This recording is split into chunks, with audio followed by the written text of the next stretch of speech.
Hello and welcome to the latest from Hearts Standard. My name is Joel Sked and I am joined by James Kearney. How's it going, James? Yeah, I'm all right. Yeah, we're a wee bit later than usual, it's a bit disconcerting, but well, it's a special day, isn't it? It's not annual day.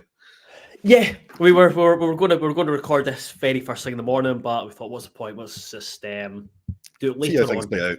Yeah, let's see how things go. We were expecting a quiet day at Tynecastle, and that's kind of how it's materialised. There's been a couple of links regarding things which we'll get onto, but it's been a quiet day, and it's expected to be even quieter evening. But as soon as I say this, something will happen. But obviously we're keeping an eye on stuff just in case they do happen. But there's quite a few things to discuss. Some things which are kind of concrete, and some things which are not so much, or just kind of speculation. So, probably the best place to start is Lawrence Shankland, because we'll kind of look at the window as a whole when we get to the end. But I'm guessing that is the name on everyone's lips, and as Graham says, obviously hope Shankland signs the deal. But the main thing for me hasn't gone this month. What happens in the summer, we can't control. So yeah, that's a big thing. Is there's two sides. You've obviously got Shankland in the contract. There's been reports about a deadline. I've not heard as to kind of why that is the case. If it is the case, BBC and Barry Anderson reported it yesterday. So I'm guessing it's pretty concrete, but I've not been able to find out just why that is.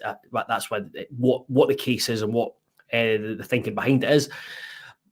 There's that side of things which is important, but I think the more important thing for this month was just the fact that Shankland stayed. And as of just now, as relatively recently, there's not been any inquiries or any offers. So that's things how it stands at the moment in the short term.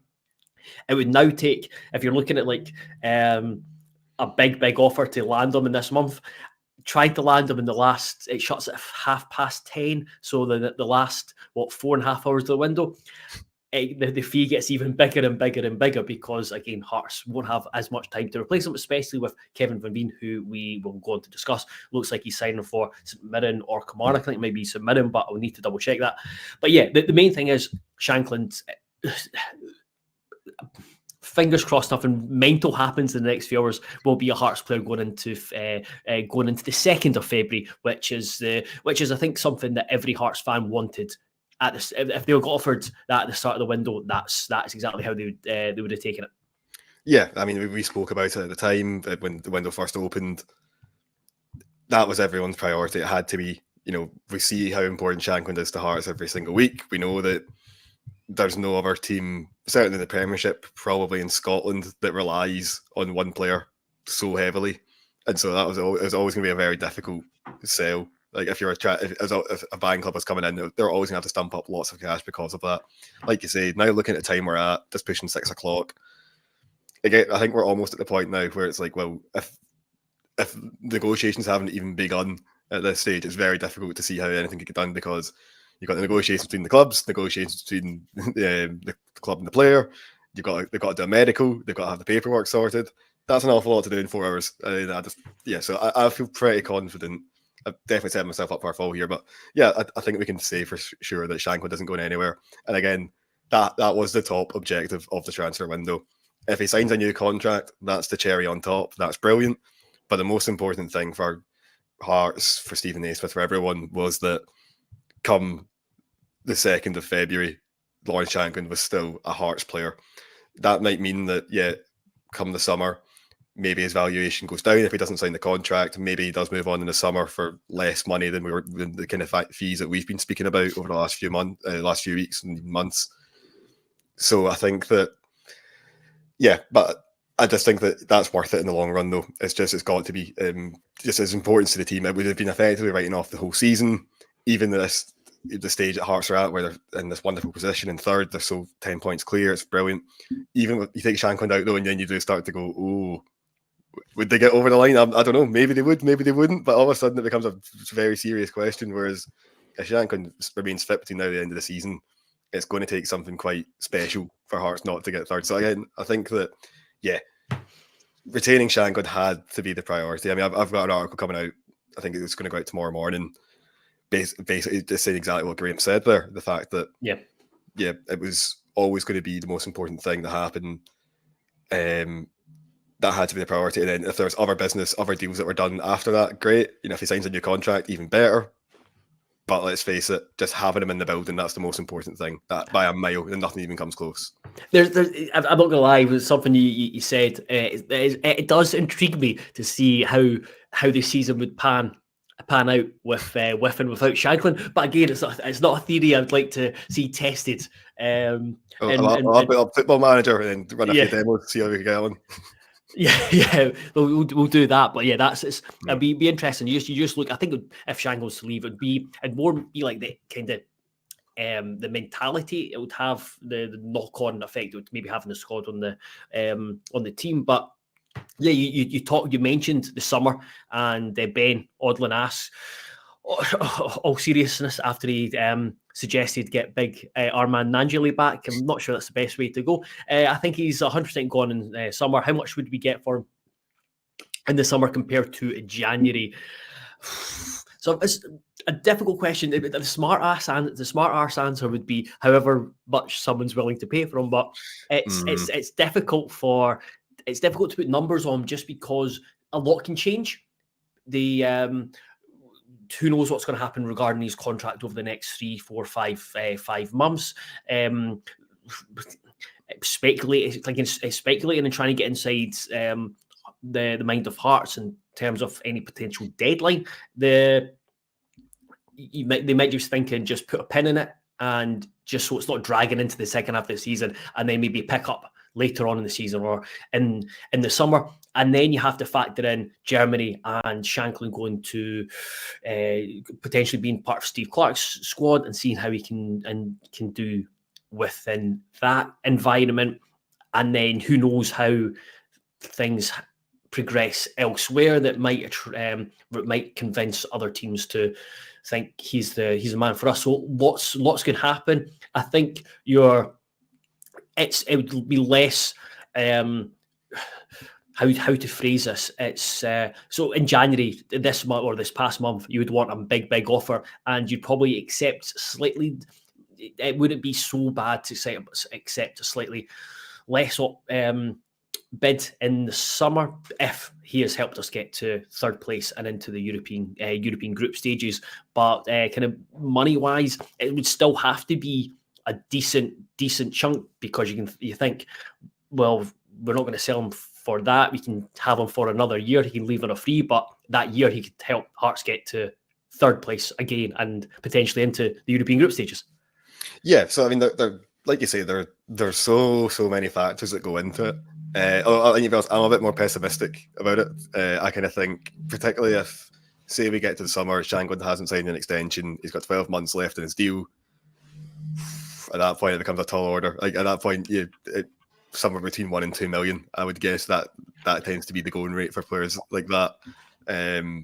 In the Scottish, like in the Scottish leagues like that, when you've got only 1 year left on your deal, it's the last chance to cash in. There's not much bargaining power there from the club's perspective.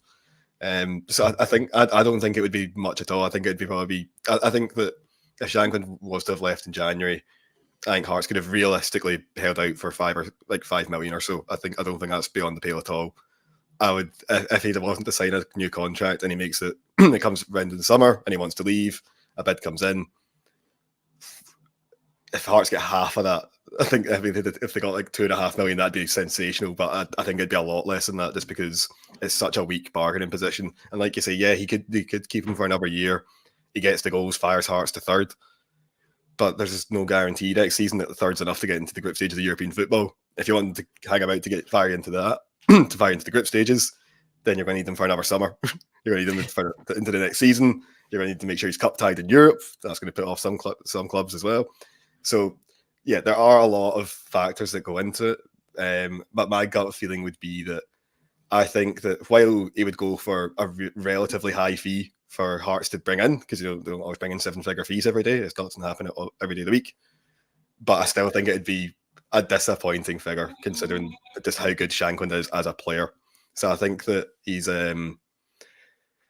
definitely one where I think his value is only going to depreciate, to be honest, from this point, unless he signs a new deal, of course. But just because of the unique circumstances of this particular Premiership season, because of where Hearts were in the league, because of how important he was to them, that made his valuation in January really quite high, probably maybe higher than it should really be, if you catch my drift. Yeah, but I disagree to one extent. I think you get to the summer, and if a team offered a couple of million, I don't think it's worth selling in Hearts' stance. Obviously, again, there'll be talks between the player and plenty of negotiation. But if you're just kind of looking at it, would you want to take a couple of million for Shankland, or just keep him for another season and have him leave on a free? I think the majority of Hearts fans, and I would certainly be one of them, I would rather just keep him and just enjoy him for another 12 months, see what he can do, maybe help potentially win a cup, get to third place. But again, I know it's not guaranteed off group stage football, but getting third place has you higher up in terms of the qualifications. So that would be my view on it from the summer. Just before we move on from Shankland, the couple of guys made the points just about how he's kind of played out in the media. I know it's annoyed a lot of fans. And Ross Clark asks, has anyone actually been interested in signing him? Seems to be mainly fueled by ex-Old Firm players and red top newspapers. And yeah, he's been I think he's been the guy who's been talked about by far the most this window. It's probably stuck in the craw with many fans, just the way it's just been kind of, they've been battered over the head with links between him and Rangers, when in fact there's not been any interest from Rangers officially through Hearts. There's not been any, like I said earlier on, no inquiries and offers this month. So yeah, it's frustrating, because I think you see a lot where Celtic and Rangers will kind of dominate, and it just gets difficult to take the more and more players, or the more and more pundits or former players come out and say, "Oh, Rangers have to sign him. He would go in a heartbeat," and it just gets tedious.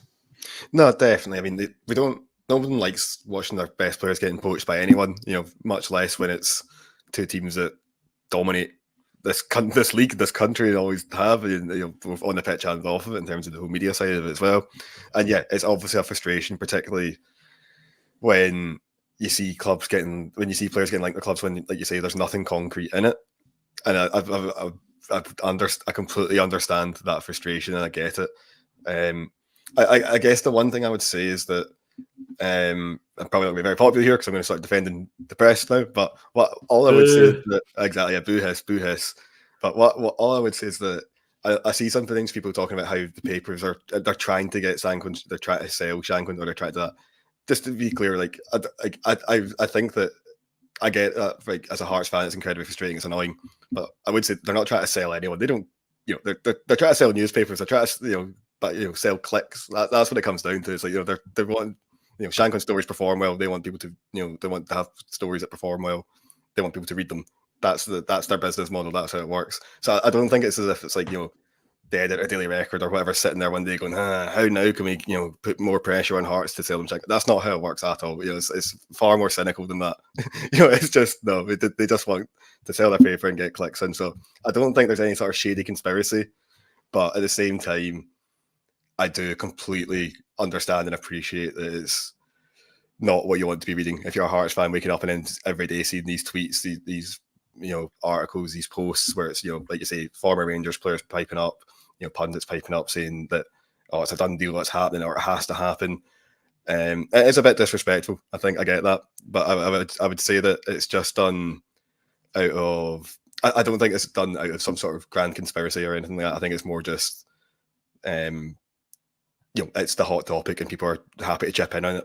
And newspaper desks will know that Shankland stories perform well. So anytime anyone says anything about him, they'll write up the story and get it done. Like, we know how that works. That's how the industry works, Yeah, I mean, there's been a couple of things written in the press who just think it's probably gone gone too far, or absolutely, yeah. I'm not like, don't get me wrong, I'm not like trying to defend absolutely everything. Yeah, you see some stuff and you think, God, that what a load of nonsense that is. Fine, Yeah. you know, I'm not here to defend it all, but I will just say that it's just they're trying to produce. They're just trying to get the most clicks they can, the most paper sold that they can. That's what they're trying to do. They're not like trying to move players, because apart from anything else, newspapers don't really have that kind of influence anymore. Or, I don't think they ever did. I think people think newspapers have all this influence. They don't. They really don't. We'll move on from Shankland and James Kearney angling for a job at a Red Top, and move on to speculation. That kind of came through today. So the first one is Kevin Van Veen. I think it was reported in. A guy from a reporter from the Netherlands who reported that Van Veen was of interest to Hearts, Kelly, and St Mirren. That was, I think, it was kind of shot down pretty early on by a couple of people that Hearts don't have or not in the market for Kevin Van Veen. The big thing was he's on a very good wage in the Dutch second tier, and it looks like he's heading to, I don't know if it's been confirmed yet, but St Mirren or Kelly, who have put forward a decent whack off his wage.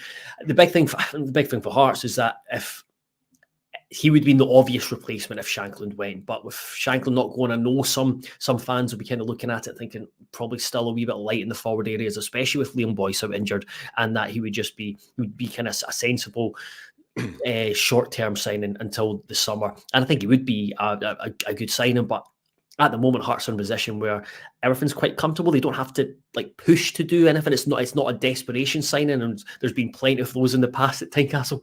Exactly, yeah. I mean, this is one of the rare occasions when Stephen Naismith will be looking at the table and going like, oh, like if we're a few points worth off, then maybe we can get a few more. It motivates the board to get a few more players in the building, right? You know, but this way you can go out and go, well, you know, things are fine. We don't need to spend all this money on all these new players, because like we're third, we're 10 points clear, and third, we're cruising. It's been great. So I do think that, yeah, like you say, there are areas of the squad, for instance, where I think an extra player wouldn't hurt. Like you say, a striker, I think that wouldn't go amiss. I think another number 6 wouldn't go amiss, as we talked about. But it's that thing of, well, there's nothing that needs drastically changed. There's no major surgery that's required. Things, like you say, things are going pretty well. It's more about just kind of keeping things ticking over. So obviously we saw Dexter Lembakisa come in. That was because Odell Faya went back to Brighton. Again, made sense. Clever signing. Alex Lowry leaves, goes back to Rangers. Scott Fraser comes in, again, like for like replacements, you would imagine. And even over the long term as well, obviously they're both loan players filled into brought in to fulfill those positions. So it doesn't even affect like the long-term planning for looking ahead to next summer, for instance, like having those 2 players leave and the other 2 coming in. So I think it has been very much it has felt like quite a quiet window, I think, at Hearts, just because. Yeah, we'll get to that. We'll get to kind of looking at the window as a whole. As a whole later on, and like what the how Hearts have done, what they've added. But in terms of Van Veen, I think that would be welcomed, but not a necessity. Is probably. I'd love to see him. I'd love to just see him and Shankland up top and see what that looks like, because I think it'd be a lot of fun. Yeah, absolutely. You know. Absolutely, it would be great. And again, it's one of those where you think you're in a strong position. Why not strengthen from your position of strength and just make sure get third? The other one was, as Graham asks, any chance Civic will leave given the reports earlier? So, as far as I'm made aware, Forest Green Rovers and Fleetwood both made probably be tentative loan offers, is probably the best way to put it. Both have been rejected. It seems that Civic will stay. I think Civic would have been the one we would have fallen into the category of, if an offer came in that Hearts couldn't reject, they would have probably done business. But again, Naismith was quite happy with his squad, didn't really want anyone else to leave. The thing about Civic is that he's a useful squad player in that he can cover around 4 positions. I just wonder with Atkinson and Rowles at Asian Cup that maybe don't want to take him out and again leave the team slightly short, because he's on the bench, and when you have Civic on the bench, you know, you can fill it with more forward players because he can cover so many defensive options. So yeah, I think Civic is one was where falls in the category. If there was a good offer, then I'm sure it would have been considered. But keeping him and at least until the summers, again, just it kind of covers back. No, definitely. Because I mean, I think you look at it and like you say, it's just if he leaves and then there's one injury at centre half or something like that, then it does leave Hearts awfully short of bodies, particularly especially if you're wanting to play a back three. Exactly. That's obviously we know Naismith, is a big believer in the idea that the team should be set up in a certain way for particular games. Not every opponent's the same. There will be some games this season where he'll already marked on the calendar where he goes, we'll be playing a back three that game. If Rose is away at the Asian Cup, and if tomorrow Craig Halkett falls over and injures his knee or whatever, Hearts can't play a back three anymore if Civic isn't there. So I think it's just a case of just like having that extra body, and just so it does give Hearts that option, so that later on in the season, if somebody's out injured, if somebody's suspended, it doesn't mean you have to change your whole tactical system just to accommodate that. And I think that's worth that peace of mind. Is worth it for the few $100,000 or whatever it is that Forest Green Rovers are willing to pay. I think. No, it was just it was a loan. So Hearts wouldn't get a loan. Yes, yeah, no, absolutely not. Yeah, absolutely not. No, it's that way of just you need him. You need someone to be there, even if he's not going to play much between now and the end of the season. You don't know what's going to happen. Injury crises happen. Suspensions happen. Weird things happen all the time in football. It's good to have just a relatively safe pair of hands there, because you think if it's not him, then you're turning to the academy. Well, if it's a game at Celtic away or Rangers away, Celtic away actually would be fine judging on this season's evidence. But if it was Rangers away and you win, all right, just we'll chuck in this 16-year-old into the defence. Like, good luck, wee man. Like, come on. Yeah, I mean, you look at. I think I just don't think there's a centre. So you've got Adam Forrester at right back. I think he could always potentially be that option if there was an injury. But it's more centre back when I'm thinking. Yeah, there's not. You want experience there, and you don't, especially centre back. You don't want to chuck in someone who is inexperienced and maybe not ready to make that step. Yeah, that, exactly. Like, again, you could ruin someone. So, yeah, I think both, like, if you look at what we're saying about Civic relates to Van Veen. If Hearts brought another striker, just protecting himself, but and then Civic, you could get away with selling him if a proper offer came in, but it's. Again, it's Hearts are not in the business of allowing their players to go easily or cheaply, which is a good place to be. Moving on to let's see. James Govan asks, with other clubs in for Penrice, what chances do you think we have, lads? So before we talk about Penrice, because we both know a wee bit about him, but you've spent a bit of time looking into him, James.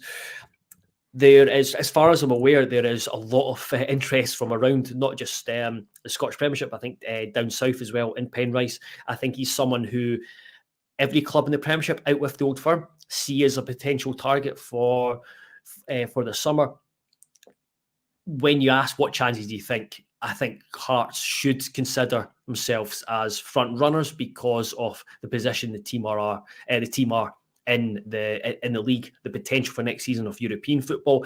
Do you want to go down to England where you're not going to play European football and it's just a massive grind? Again, depending on what clubs are in for you, or you want to play before a bigger club with kind of more stature and again that European football, who can actually win trophies. I think that's a big pull, and especially if Cochrane moves on.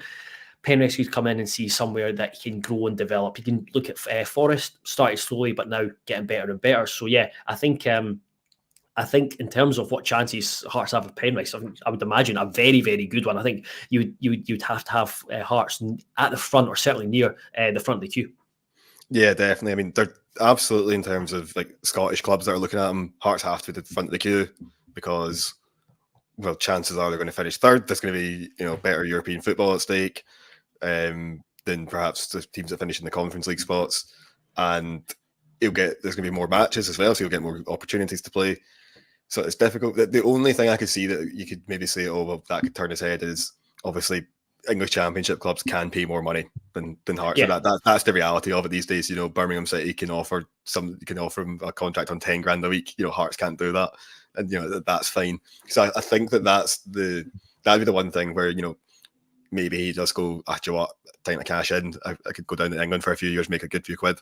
Fair enough. I think if that's the case, but like you say, though, Hearts have got that lure. They've got that lure of European football. They've got that lure of you can challenge for trophies. You get to play it. Some of these big, huge stadiums, Celtic Park, Ibrox, Hampden.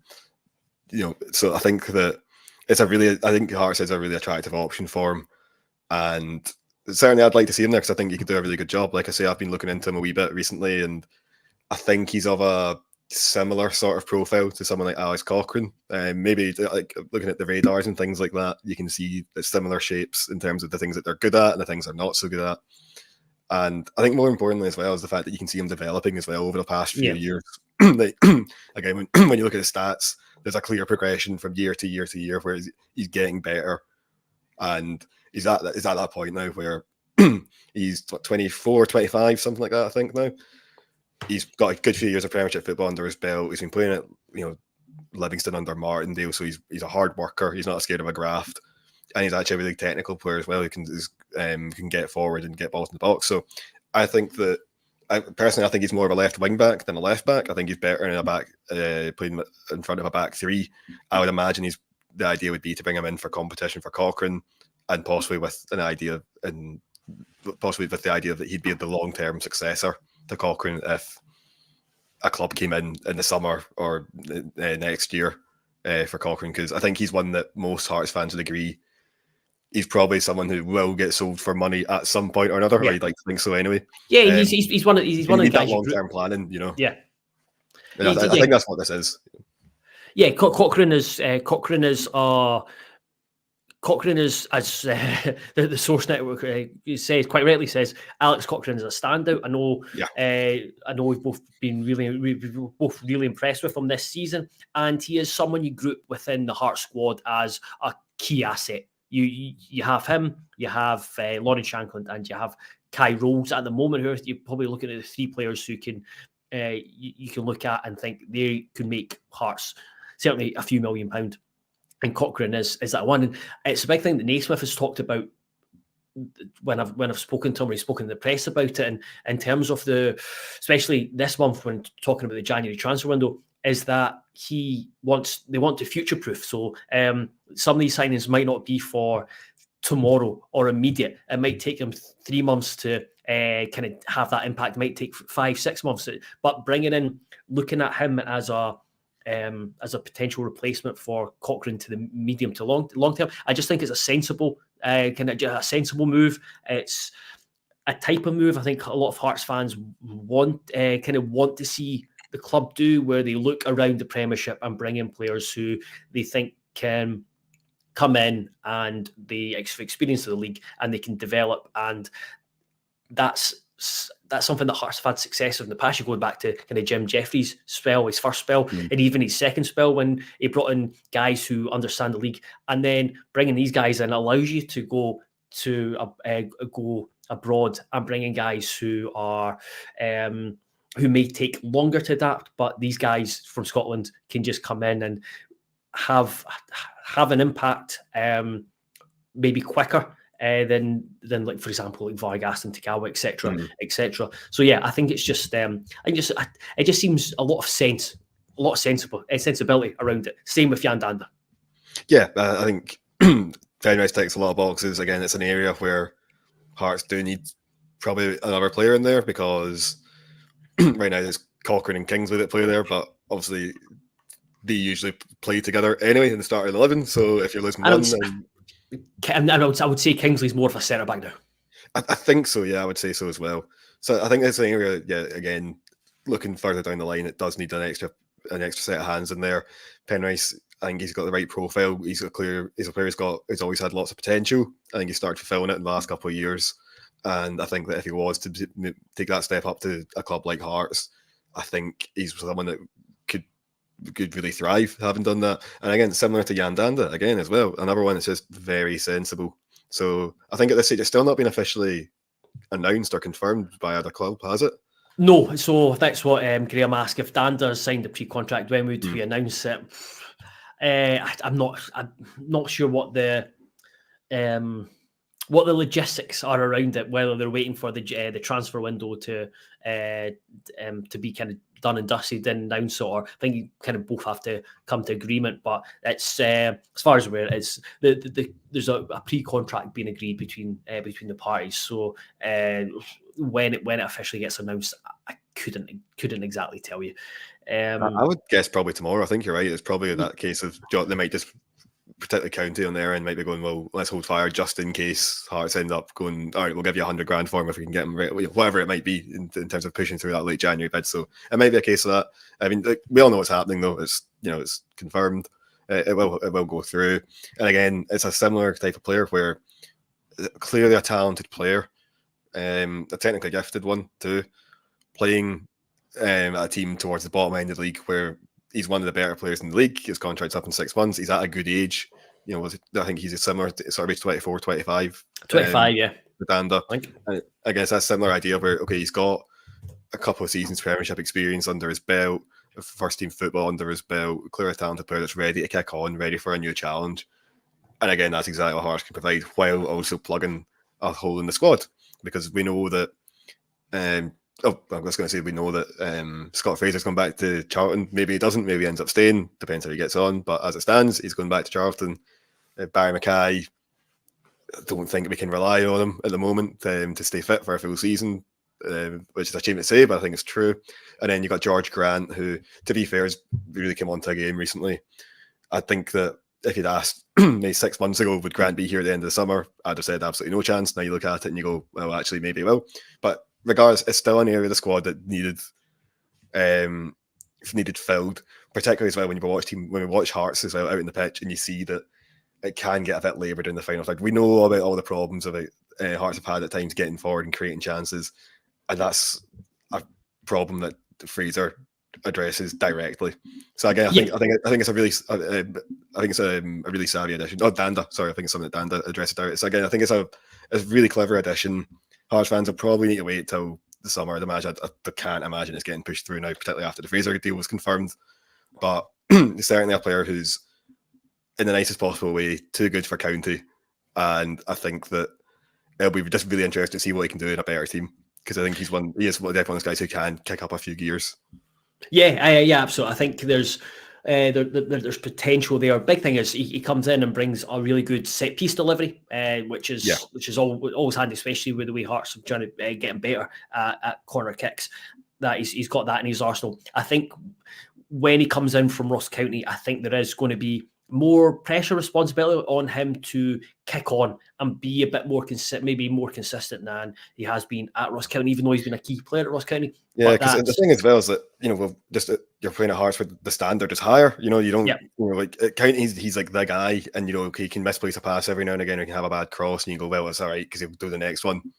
When you're signing at a club, you don't get that kind of patience anyway, especially not when you're moving up a gear as well. So yeah, you're right. You will have to be a bit more consistent, and the standards will be higher. But I still think he can meet them. I think he's a really clever addition. And the fact that as well that if Hearts were able to get, say, Danda and Penrice in on free contracts come the end of the season, that's two great, I think, really good players, really good ages, really good experience, and you've got them without paying a penny, which is always good. So yeah, I think that really, really savvy additions, the two of them. If Penrice ends up going through as well, but obviously that's a lot further behind than Danda, which is by all accounts a done deal. You kind of mentioned we may as well move on to Scott Fraser. You finally were able to release your article. Briefly, just quickly tell me what we can expect from Fraser and why he should be a smart signing. The Source Network calls him the missing link. He'll definitely add two options, and I think he's had his struggles at Charlton this season, but I mean Charlton is probably not the easiest place to be. So yeah, James, what will he bring in? Are you encouraged by the signing? I think I am, yeah. Like you say, he's not had a particularly good season at Charlton, but Charlton haven't had a good season either. So that's not really, it's not ideal, but it's not the end of the world. I think you look back at his previous performances for them, where he's been really effective. I think if you look back a wee bit further, back to his MK Dons days, At that point, he was playing in a system which is really quite similar to the 3-5-2, for instance, that Naismith likes to play. And that also happened to be when he had his best season comfortably in terms of his statistical output and things like that. So he's super, super, super creative, both from dead ball situations and from open play. He is a player he's got a bit of a wand of a left foot, so he likes to drift left and get on it. He works well in kind of tight wee spaces when opposition players are coming out to maybe on the edge of the ball to try and close them down. He's great at getting those little dinked deliveries into the kind of near post for the striker to attack. And more importantly, I think he's got that speed of thought and that vision that's incredibly difficult to coach. So I think that he's, having watched like some clips of him and a few games of him, the one thing you do notice is that while not all his passes were always coming off, particularly this season because he wasn't having a great season, the things that he was trying to do were all really quite eye-catching, in that he was able to thread quite precise balls through tiny gaps, or he'd get a ball, he'd receive the pass and be able to 180 it and move on in like half a second, almost instantly. And stuff like that, just having that urgency, that understanding of where everyone else is in the park and what you need to do and doing it quickly. That's something that's really impressive, I think, and that's probably why I think he will be going to be quite an important player for Hearts between now and the end of the season. Yeah, I think reading your piece and listening to him was really. I thought his interview on Hearts TV was brilliant yesterday. There was a lot of really interesting things, just in terms of how the move came out, how the move has kind of held up and came around. He had a medical last week. Obviously, he was at the Dundee game last week. Hearts were hoping to announce him last Tuesday, I think it was last Tuesday afternoon, but then there were snags, and then Charlton sacked their manager, so it was frustrating for him, frustrating for the club. He's wanting to get back up because I think his partner's in, or his wife's in Dundee, having just given birth, and they've got a new child. Is that? They're called babies, Joe. It's called a baby. A baby, yes. They got a baby, a new child. It's like a new sofa. So they've got just had a baby. So he just said she's back in Dundee. He was in London, so he was really keen to come up. But it was interesting, that side of things, but also the kind of conversations he's had with Naismith. When he spoke to Naismith basically outlined the different formations they play and how Fraser would fit in with them. And I just look at Fraser, and I think he's more, his qualities are more versatile and malleable to different positions. Whether it's in the 4-2-3-1, he could probably play a wee bit deeper, 4-3-3, or as a 10 further up, in a 4-2-3-1, or deeper as an 8 in a 4-3-3 or 3-5-2. And that would, I think, that's useful, probably more useful than Lowry, who's probably more just off a 10. I think Fraser's an upgrade in terms of being more reliable. He's got that experience now. He's 20. He's been around the block, played over 100 games for Dundee United, been in England the last, I think, 5.5 years, 6 seasons or so. So he has all that experience, and I think he's just a lot more streetwise as well. And just think you probably bring a bit more consistency to that middle to front. And Naismith talked a lot about the kind of front end of the team being immature, whereas I think he will bring, like I said, a wee bit more streetwise to it. Yeah, no, I think that's probably true. Yeah, like you say, he's got that. You look at in that area of the park, it's only really George Grant's probably the only really other one where you look and go, or maybe Alan Forrest as well. You go, experience, but there's a lot of inexperienced players there as well, both inexperienced to league and just inexperienced in their careers generally. So, yeah, no, I think that matters, and I think as well the fact that Hearts have been, Naismith said it wasn't as if he just popped up on a list on January 1st saying, "No, this guy's available on loan. What do you think?" Hearts have been tracking him for a while, so and we know that Naismith's a pretty deep thinker about the game, and he likes to think about the tactics and his formations and all the rest of it. So I think that if he's someone who's been on Naismith's radar for that long a time and he's still really keen to bring him in, I think that alone probably says quite a lot. And I think that just as I say, from watching the clips I've seen, he is fairly versatile. But I still think he's at his best in a midfield three. Kind of on the left-hand side, I'd be a wee bit wary of playing him any deeper than that, because one of the things I've noticed as well when I was watching him was that his best season, his best performances arrived when he was a bit further up the park, when he didn't have as many defensive responsibilities, when he was given that bit more creative license to get forward and really start trying to pull the strings in midfield, and that's when his best games came. So I think that while he could easily play elsewhere and maybe even out in the left wing if Hearts were really struggling for players or whatever, I still do think though that kind of left centre mid slightly advanced role is where he's at his best, and I think that's where his best football comes. And also, just before we move on about Fraser, he's obviously captained Charlton at times. He's been that he's kind of been that leader within dressing rooms, and I think certainly came across in the video, and I know it's something that Naismith puts a lot of stock in when it comes to recruitment. He says you look at, you can watch games, you can look at all the stats you want, but a big thing for him is personality, how they will fit in within the dressing room, how they will be within the group. And I think it kind of radiated off him in that interview with Hearts TV. It's just how good a guy he seems to be, switched on, and I just think he will bring a lot off the pitch as well as on it. So yeah, I think it's a really encouraging signing. And as I think it was, as James said, sounded like it could be something more permanent if it goes well. He's contracted to Charlton until 2025, so there would have to be a deal done in the summer. But again, that's something that Naismith mentioned, is that it's a possibility that they would look to get him here longer term. Before we finish up, because we've been rambling on for quite a while, James, just the window as a whole, we'll just quickly reflect on that. You touched on it earlier on. It's been a pretty good window, and you look at coming in on January 1st, the priority was, so in terms of signings, priority was a right back. The main priority was holding on to Shankland.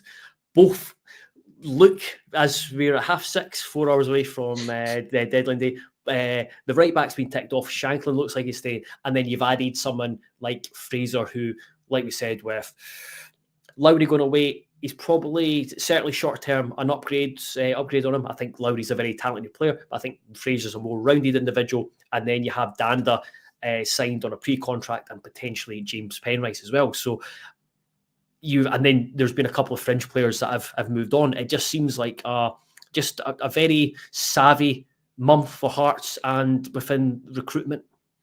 Yeah, definitely. A proper nice, quiet, uneventful January, which is probably what was needed. I think that was exactly what the doctor ordered. Obviously, like you say, keeping Shankland's the most important thing. With Dexter and Bakisa coming in as well, we all knew from day one that, even before that, we all knew from about November that a new right wing back was going to be top of the agenda for the January shopping list. We knew that Naismith almost certainly had targets in mind for a long time, and he got that deal done pretty early on. Then Bakisa was in the door fairly sharp at the month. And then after that, again, the Scott Fraser one, where he's probably been brought in because Lowry's been sent back to Hearts, and then obviously that's a gap in the squad that needs filled. But again, looks like it's one of those ones again where it's like the drama was kind of taken out of it, the sting was taken out of it, because it just took so long to go through, and we all knew it was virtually a done deal. Then we had a week of humming and hawing where we all stood around waiting for the announcement to come, essentially. So I think that it's maybe not been quite as exciting as maybe some fans would have wanted, because like you say, you could get another striker in, you get a number 6 in, you can start splashing, spend some money, maybe sign guys permanently rather than on loan, whatever it might be. But I do think that ultimately, top priority, keep Shankland, done. Next priority after that, bringing a new right back, done. After that, it's basically just a case of just maintain the squad as is, and I think that's been achieved as well. So I think that it has to go down as an overwhelming success for Hearts. Again, the most important thing by a country mile, and it's not even close, was keeping Shankland, and they managed to do that whilst also sorting out another couple of wee gaps in the squad. Obviously, if you manage to get Danda and Penrice as well signed up for the next season, that's a bonus, that's a cherry on top. If Shankland signs a contract extension, then I think at that point you have to call it perfect, just about. But certainly you look at it and it's like, short term, they managed to bring the players in that they had to do. They managed to avoid selling the players that they didn't want to sell. And then even looking ahead to the longer term as well, I think they're being very clever about the players that they've brought in. I think the guys that they've signed, and hopefully those two players get those deals done and over the line, and then Hearts can start looking ahead to the next season, because it comes around fast, as we know.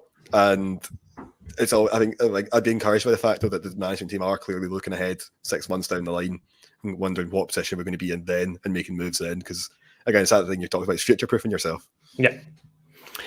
Yeah, there we go. I'll just answer a question from Fraser Blair. What about Haring? Haring, he picked up an injury in the Livingston game, so I think he's still coming back from that.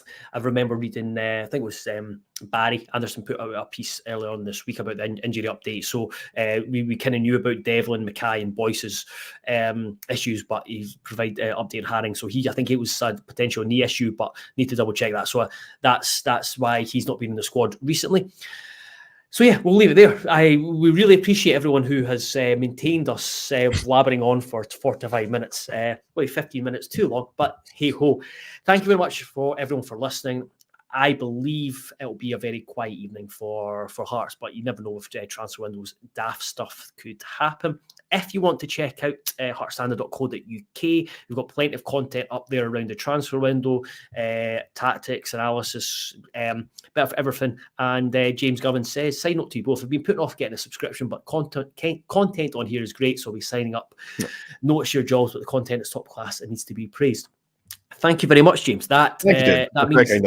Yeah, that means a lot. I would really appreciate it. And if you want to follow James, there's some subscription offers on there. If you go to heartstandard.co.uk/subscribe, we usually have something fresh every single day. So yeah, be sure to check out that. And once again, thank you very much, everyone. And we will be back potentially tomorrow to preview the Dundee game at Dens Park on Saturday. Goodbye.